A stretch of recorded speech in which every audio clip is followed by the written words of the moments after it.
સાબરકાંઠા જિલ્લા પોલીસની local crime બ્રાન્ચે પશુ ચોરી અને ગૌવંશ સંબંધિત ગુનાઓમાં સંડોવાયેલી કથિત બટકો ગેંગ સામે મોટી કાર્યવાહી કરી છે। પોલીસે આ ગેંગના 8માંથી 7 આરોપીઓની અટકાયત કરી તેમની સામે ગુજસીક ટોક હેઠળ કાર્યવાહી હાથ ધરવામાં આવી છે।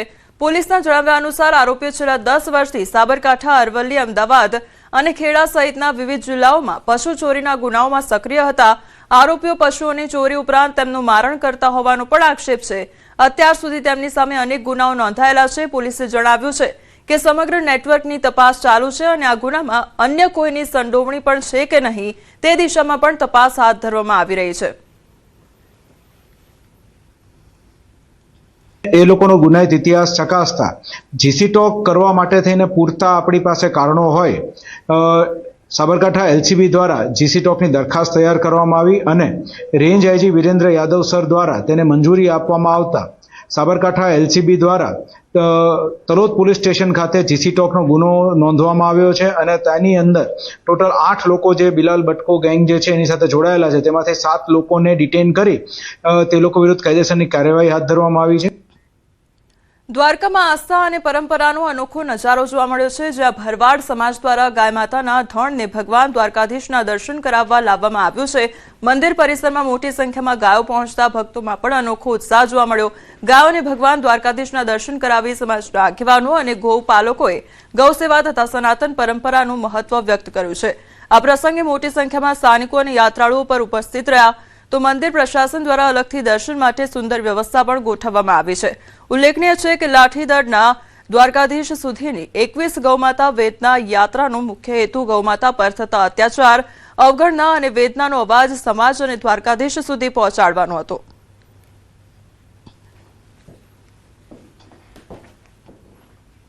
અમદાવાદમાં આગામી 16 જુલાઈએ ભગવાન જગન્નાથની રથયાત્રા યોજાવાની છે। રથયાત્રા પહેલાની વિધિ માટે ભગવાનના વાઘા તૈયાર કરાયા છે।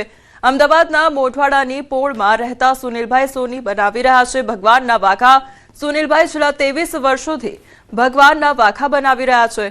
ભગવાન જગન્નાથ, ભાઈ બલભદ્ર અને બહેન સુભદ્રા માટે બનારસી સિલ્ક, કલકત્તી સિલ્ક અને વેલ્વેટના કાપડમાંથી વાઘા તૈયાર કર્યા છે। ટિક્કી વર્ક, રેશમ વર્ક, કશબ વર્ક અને ડાયમંડના અદ્ભુત ડિઝાઇન સાથેના વસ્ત્રો તૈયાર કરાયા છે। તો પિંક કલરમાં સોનેરી વર્ક કરવામાં આવ્યું છે, જે ભક્તજનોને આકર્ષકનું કેન્દ્ર રહેશે અને અલગ અલગ વિધિના કુલ 6 જોડી વાઘા તૈયાર કરવામાં આવ્યા છે। કલગી અને વિશેષ પાઘડી પણ તૈયાર કરવામાં આવી છે। અખાત્રીજના દિવસે ભગવાનના વસ્ત્રોનું કાપડ ખરીદીને વસ્ત્રો તૈયાર કરવાનું મુહૂર્ત કરતા હોય છે। મિરર વર્કની બોર્ડર મૂકેલી છે ખાસ ભગવાનને અને અમાસના દિવસે ભગવાન આવશે ત્યારે મિરર વર્ક છે, અંદર મલ્ટી કલરની ડિઝાઇન છે, પછી વેલ્વેટ ઉપર છે, મખમલ ઉપર રેશમ વર્ક, દોરી વર્ક અને ખાસ કરીને જે ભગવાન નગર યાત્રા નીકળે ભગવાન બધાના મન મોહી લે। જગન્નાથ છે તો બધા ભક્તોના પણ મન મોહી લે ને આપણને બધાને ખૂબ જ આનંદ થાય ભક્તોને પણ। એવી રીતે લાઇટ પિંક કલર કરેલો છે કે ભગવાન બધાનું જીવન ગુલાબી ગુલાબી કરે એવી ભાવના સાથે આપણે ગુલાબી કલર છે। સુરતમાં આગામી જગન્નાથ રથયાત્રાને લઈને તૈયારીઓ જોરશોરથી શરૂ કરી દેવામાં આવી છે। રથયાત્રાને વધુ સુરક્ષિત અને સુવ્યવસ્થિત બનાવવા ઇસ્કોન મંદિર દ્વારા અંદાજે ₹12 લાખના ખર્ચે આધુનિક હાઇડ્રોલિક રથ તૈયાર કરવામાં આવ્યો છે। 25 વર્ષ જૂના લાકડાના રથના સ્થાને લોખંડથી બનેલા નવા રથમાં હાઇડ્રોલિક સ્ટીયરિંગ અને ઊંચાઈ ઓછી વધારી શકાય તેવી સુવિધા આપવામાં આવી છે, જેથી મેટ્રોના પિલરો, સાંકડા રસ્તાઓ અને વળાંકો વચ્ચે પણ રથ સરળતાથી પસાર થઈ શકે। તો મુંબઈમાં 1.5 મહિનાની મહેનત બાદ તૈયાર થયેલો આ રથ પરંપરા અને આધુનિક ટેકનોલોજીનો અનોખો સમન્વય રજૂ કરશે। આગામી દિવસમાં ભગવાન જગન્નાથની રથયાત્રા નીકળવાની છે ત્યારે સુરતના ઇસ્કોન મંદિર ખાતે ખાસ રથ તૈયાર કરવામાં આવ્યો છે। કહી શકાય વર્ષો જૂનો રથ લાકડાનો હતો અને તે પ્રોબ્લેમ થતો હતો, જ્યારે રસ્તા પર તેને વાળવું હોય ત્યારે મુશ્કેલ પડતી હતી, લોકો ખેંચતા હતા ત્યારે કંટ્રોલ કરવો પડતો હતો। ત્યારે આ વખતે ખાસ હાઇડ્રોલિક પ્લેટફોર્મ સાથેનો આ રથ છે, એટલે કે જરૂર પડે ત્યાં રથ ઊંચો કરવામાં આવશે, જરૂર પડે ત્યાં રથ નીચો કરવામાં આવશે। લોકો જ્યારે ખેંચતા હોય ત્યારે આ પાવર સ્ટીયરિંગ છે તેનાથી, બ્રેક છે તેનાથી કંટ્રોલ કરવામાં આવે, વાળવું હોય તો સ્ટીયરિંગ રાખવામાં આવ્યું છે, એટલે કે લોખંડનો હાઈટેક રથ છે। ત્યારે આ મંદિરના મહંત સરોજ પ્રભુજી महंत प्रभु से આપણે सीधा बात करिए। इसमें विशेषता ये है कि ये पावर स्टीयरिंग है, पावर व्हील है और हाइड्रोलिक सिस्टम लगाया गया है। पिछले साल जो रथ आप देखे थे वो 25 साल 26 साल पुराना हो गया था, तो ये साल हम लोगों ने सोचे कि बड़ा रथ और अच्छा रथ, एकदम मॉडर्न रथ चाहिए, इसलिए हम लोगों ने खास करके बॉम्बे से ये बना के लाए हैं। સુરતના જે ભગવાન જગન્નાથ છે તે આધુનિક રથ પર સુરતના નગરમાં યાત્રા પર નીકળશે. કેમેરામેન જીગર ગુગલ સાથે કીર્તેશ પટેલ, ન્યૂઝ 18 ગુજરાતી, સુરત. સુરતમાં આગામી દિવસોમાં યોજાનારી ભગવાન જગન્નાથજીની રથયાત્રાને લઈને ભક્તોમાં ભારે ઉત્સાહ જોવા મળી રહ્યો છે. જહાંગીરપુરા સ્થિત ઇસ્કોન મંદિરમાં ભગવાન જગન્નાથ, બલભદ્ર અને સુભદ્રાજીના ભવ્ય વાઘા તૈયાર કરવામાં આવ્યા છે, જે આકર્ષણનું કેન્દ્ર બન્યા છે.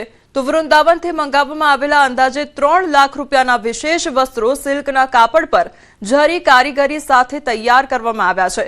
આશરે 15 કારીગરોને 1 મહિના કરતા વધુ સમય સુધી મહેનત કરીને આ દિવ્ય વાઘા બનાવાયા છે.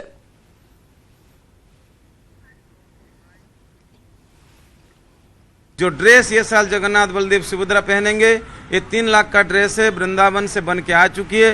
इसमें 15 कारीगर इसको 1.5-2 महीना लग के ये बनाए हैं. प्योर सिल्क के ऊपर जरी का काम हुआ है और जगन्नाथ बलदेव सुभद्रा ऐसे शुभ दिन पर ये ड्रेस पहनेंगे.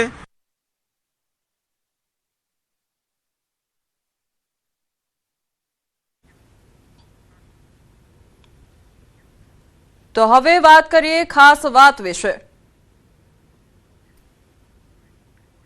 16 તારીખે ભગવાન જગન્નાથની રથયાત્રા નીકળવાની છે, ત્યારે સુરતના ઇસ્કોન મંદિર ખાતે ભગવાન જગન્નાથના ખાસ કપડાં વૃંદાવન તૈયાર કરવામાં આવ્યા છે. દ્રશ્ય જોઈ શકાય છે કે જે કપડાં છે ખાસ વૃંદાવનમાં બનાવવામાં આવ્યા છે. સિલ્કના કપડા પર ખૂબ જ બારીક જરી કામ કરવામાં આવ્યું છે. 15 જેટલા કારીગરો હતા. 1.5 મહિનાની મહેનતથી આ તૈયાર કરવામાં આવ્યા છે. ખાસ કરીને ભગવાન જગન્નાથ, કૃષ્ણ ભગવાનના જે વસ્ત્રો હોય છે તે વૃંદાવન ખાતે તૈયાર થતા હોય છે, અને જે જરી કામ છે મોટા પ્રમાણમાં કહી શકાય કે લઘુમતી કોમ એટલે કે મુસ્લિમ કારીગરો દ્વારા કરવામાં આવતું હોય છે. ત્યારે આ 3 લાખ રૂપિયાના વસ્ત્ર છે કે જે ખૂબ જ આકર્ષણનું કેન્દ્ર છે, અને આ કપડાં વૃંદાવન તૈયાર થઈ સુરત પહોંચ્યા છે. અને આગામી 16 જુલાઈએ જ્યારે ભગવાન જગન્નાથની યાત્રા નીકળશે, ત્યારે ભગવાન જગન્નાથ અને તેમની સાથે બિરાજમાન સુભદ્રા સહિતના જે તમામ ભગવાન છે તે આ રથ પર સવાર થતાં આ કપડાં પહેરશે, અને આ કપડાના દર્શન કરવાનો લાહો ચોક્કસ લોકો લેવા મોટી સંખ્યામાં પહોંચતા હોય છે.